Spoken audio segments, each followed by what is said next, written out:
نحمدہ و نصلی علی رسول الکریم اما بعد فاعوذ باللہ من الشیطان الرجیم بسم اللہ الرحمن الرحیم والذین یکنزون الذہب والفضة ولا ينفقونها فی سبیل اللہ فبشرہم بعذاب علیم۔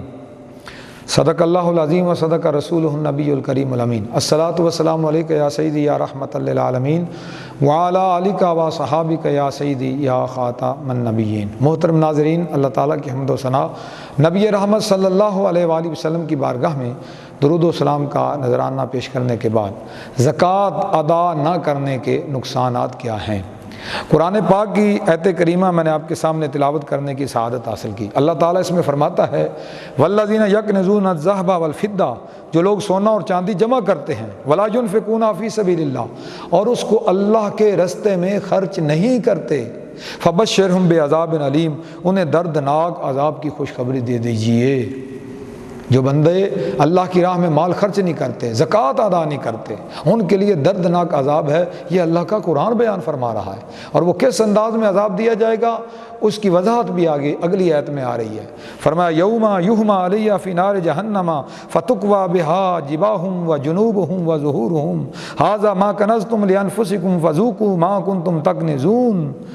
اللہ تبارک و تعالیٰ فرماتا ہے کہ قیامت کے دن وہ مال جس کی زکوٰۃ ادا نہیں کی جائے گی، اس مال کو گرم کیا جائے گا، خوب اسے جو ہے وہ تپایا جائے گا، اور اس کے بعد جو ہے جہنم کی آگ میں جب اسے گرم کر لیا جائے گا تو ان کی پیشانیاں، ان کے پہلو اور ان کے پشتوں کو اس گرم مال سے داغا جائے گا۔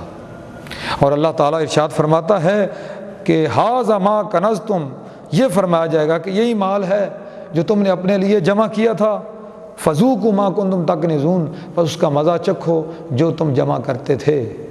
تو مال کو جمع کرنا اور اس کو اللہ کی راہ میں خرچ نہ کرنا، اس کا کتنا بڑا وبال ہے، یہ قیامت کے دن وبال جان ہو۔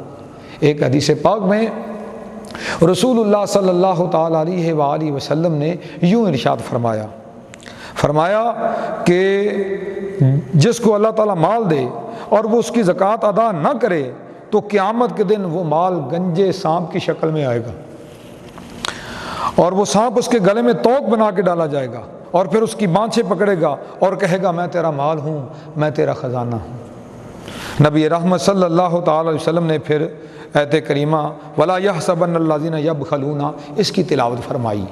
تو حضرات گرامی قدر، کتنا بڑا عذاب ہے مال سے زکوٰۃ نہ ادا کرنے پر۔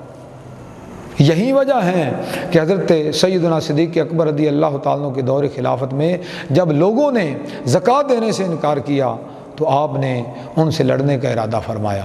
حضرت فاروق اعظم رضی اللہ تعالیٰ عنہ انہوں نے عرض کی کہ اے امیر المومنین، کہ آپ ان لوگوں سے لڑیں گے جنہوں نے کلمہ پڑھا ہے، اور کلمہ پڑھ کر وہ تو حفاظت میں آ چکے ہیں، ان کے مال جان تو محفوظ ہو چکے ہیں۔ تو حضرت سیدنا صدیق اکبر رضی اللہ تعالی عنہ آپ نے ارشاد فرمایا کہ یہ لوگ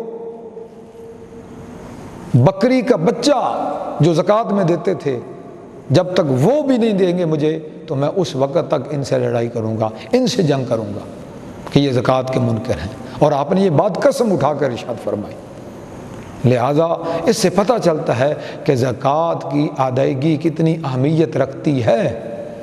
نبی رحمت صلی اللہ تعالیٰ علیہ وآلہ وسلم نے یہ بھی ارشاد فرمایا جو قوم زکوٰۃ ادا نہیں کرے گی اللہ تعالیٰ اس قوم کو قحط میں مبتلا کر دے گا۔ جو قوم زکوٰۃ ادا نہیں کرے گی قحط میں مبتلا ہو جائے گی، پریشان ہو جائے گی، وہ قوم کھانے پینے سے تنگ ہو جائے گی۔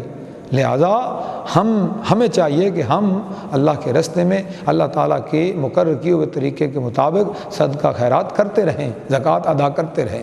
ایک اور حدیث میں رسول اللہ صلی اللہ علیہ وسلم نے یوں خبردار کیا، فرمایا کہ فقیر ہرگز ننگے بھوکے ہونے کی تکلیف نہیں اٹھائیں گے مگر مالداروں کے ہاتھوں میں۔